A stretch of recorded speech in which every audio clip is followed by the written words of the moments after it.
लोक कथा। एक विधवा और उसका बेटा। बहुत दिन पहले की बात है कि एक विधवा स्त्री अपने इकलौते बेटे के साथ रहती थी। एक दिन वह बेटा एक नाले की ओर गया और वहाँ से एक मछली पकड़ लाया। घर आकर उसने वह मछली पकाने के लिए माँ को दे दी। उस मछली को देखकर माँ बहुत खुश हुई और तुरंत ही उसने उसको एक बड़े बर्तन में पानी भरकर उबालने के लिए आग पर रख दिया। जब पानी में उबाल आया तो वह मछली पानी में इधर उधर नाचने लगी और उसे ऐसा लगा जैसे उस पानी में कई मछलियाँ हों। उस स्त्री ने देखा तो बोली, इनमें से एक मेरी है और एक मेरे बेटे की, एक मेरी है और एक मेरे बेटे की, एक मेरी है और एक मेरे बेटे की। इस तरह हम लोग 5-5 मछलियाँ खाएंगे। इतना कहकर उसने बर्तन में से एक मछली निकाली और खा ली।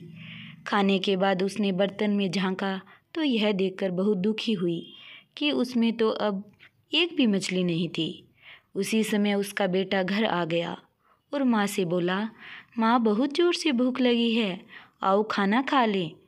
माँ खाना तो ले आई पर बेटे को उसमें वह मछली कहीं दिखाई नहीं दी जो वह पकड़ कर लाया था।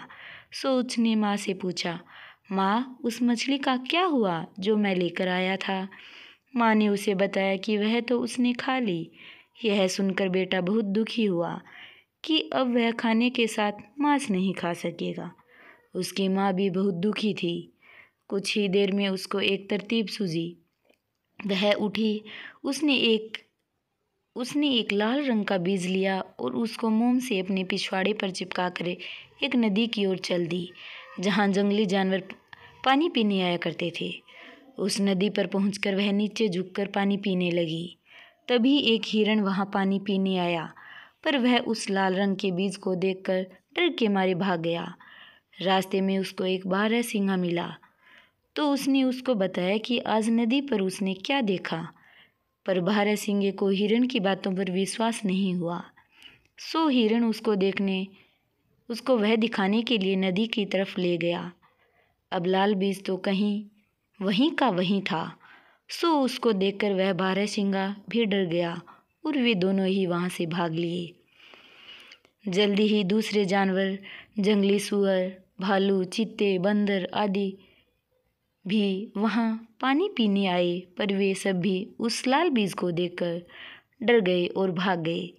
जब वे लाल बीज के डर की वजह से पानी नहीं पी सके तो उन सब ने मिलकर एक मीटिंग की कि उस लाल बीज का क्या करना चाहिए जो उस स्त्री ने अपने पिछवाड़े पर चिपका रखा था। तय यह हुआ कि बंदर वहाँ जाए और उस लाल बीज को उस स्त्री के पिछवाड़े से हटाए। सो बंदर धीरे धीरे उस स्त्री के पीछे गया और जैसे ही उसने उस लाल बीज को उसके पिछवाड़े से हटाने की कोशिश की, उसका हाथ उसके पिछवाड़े से चिपक गया। वह डर के मारे चिल्ला पड़ा। उसकी चीख सुनकर दूसरे जानवर भी डर गए और इधर उधर भागने लगे। इतने में एक हाथी उसी तरफ आ रहा था।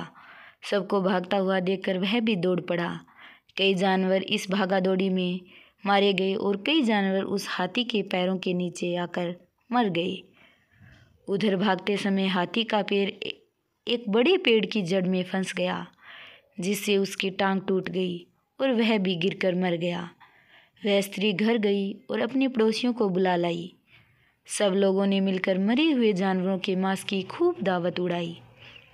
वह सब मांस इतना ज़्यादा था कि आदमियों ने भी खूब खाया और जानवरों ने भी खूब खाया, पर फिर भी वह बच रहा। यह देखकर जानवरों ने यह विचार किया बाकी का बचा हुआ मांस सब जानवरों में बांट दिया जाए। हाथी की टांग उम्र में सबसे बड़े जानवर को मिलेगी। काफ़ी सोच विचार के बाद यह पाया गया कि उन सब जानवरों में सबसे छोटा छंगबई चूहा उम्र में सबसे बड़ा था। सो हाथी की टांग उसको दे दी गई। चूहे को हाथी की टांग तो मिल गई पर हाथी की टांग के मुकाबले में तो वह चूहा बहुत ही छोटा था। वह उसको लेकर कैसे जाता? अब क्योंकि वह उसको अकेला उठाकर नहीं ले जा सकता था सो उसने अपनी बहन के बेटे जबी को अपनी सहायता के लिए बुलाया। लेकिन वह टांग तो इतनी भारी थी कि वे दोनों मिलकर भी उसको नहीं उठा सके। बल्कि इस सब मेहनत में छंगमई के पेट में से हवा और निकल गई। हवा निकलने की आवाज़ सुनकर उसका भतीजा जबी खूब हंसा।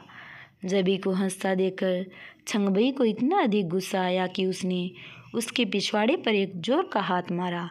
बेचारा जबी गिरते गिरते बचा।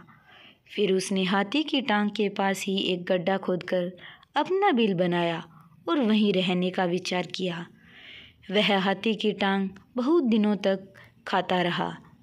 कहते हैं कि छंगमई की हवा निकलने पर जबी इतना हंसा कि उस हंसने से उसकी आंखें बहुत छोटी हो गई और उसका पिछवाड़ा भी उसके सिर के मुकाबले में बहुत छोटा हो गया था, क्योंकि छंगमई ने उसको वहाँ बहुत ज़ोर से मारा था।